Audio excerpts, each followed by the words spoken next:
I'm doing my presentation today on autism spectrum disorder. Symptoms of autism. To start out, autistic disorder is also known as autism or classic ASD. It is the most common condition in a group of developmental disorders known as autism spectrum disorder. With autistic children, they have problems with social interactions, may display in problems that include verbal and nonverbal communication, also exhibit repetitive behavior or narrow obsessive interactions.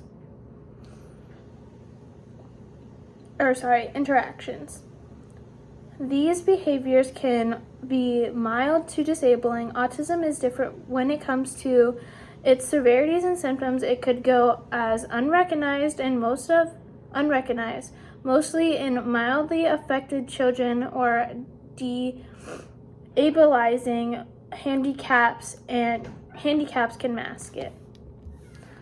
The causes of autism. Scientists and researchers are not sure of the cause of autism. They say that it is most likely both their genetics and the environment can play a role in it. Treatment for autism. There is no cure for autism. The main thing you can do for someone that has autism is make an ideal treatment plan for them. This may include educational, behavioral interventions, medicine, and other therapies. Professionals have said the sooner the interventions have begun, the better the outcome will be for those people who have autism. Prognosis for autism. People with autism are diagnosed on their symptoms, signs, and the other testing methods. They also say that children should be screened 18 to 24 months, and you should also do periodical checkups. In many of the cases, children improved with treatment and age. Children with regress in language skills tend to develop epilepsy or seizure-like brain activities. When they get older, they might become depressed or experience behavioral problems. If this happens, just adjust their treatments. Another thing, children may just grow up and lead normal lives or near normal life. They may be able to work successfully and live independently with support. An example of autism. This is the story of Mary Elizabeth and how her son has autism. Her son's name is Perry. She said that he was struggling immensely, and she noticed that he was restless, unsettled, and lack of recognition in his eyes, didn't sleep or eat. The days went by and more red flags characteristics of autism were more prominent.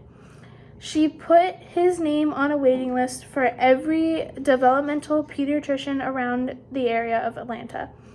They said that it would be at least 6 months waiting time. At 12 months, he was eligible for Babies Can't Wait program. At 15 months, they got him into a developmental pediatrician and they confirmed that he had autism. When she found this out, she cried for days. She looked up many different treatments and she could not afford them, and she also could not afford making the wrong choice because her son's future depended on it. She had to juggle 2 therapy schedules because her daughter also had autism. And she said that she would have loved to take their struggles away, and she strives to be the parent they deserve. How autism relates to anatomy and physiology. One thing that I found was the overgrowth of the frontal cortex during the neural posterior period. Even though these reports have been on the presumed pathological anatomy, it also has helped with important insight into the normal brain of the anatomy, which helped towards new hypotheses about brain development and function or of specific anatomical brain structures. And that was my presentation.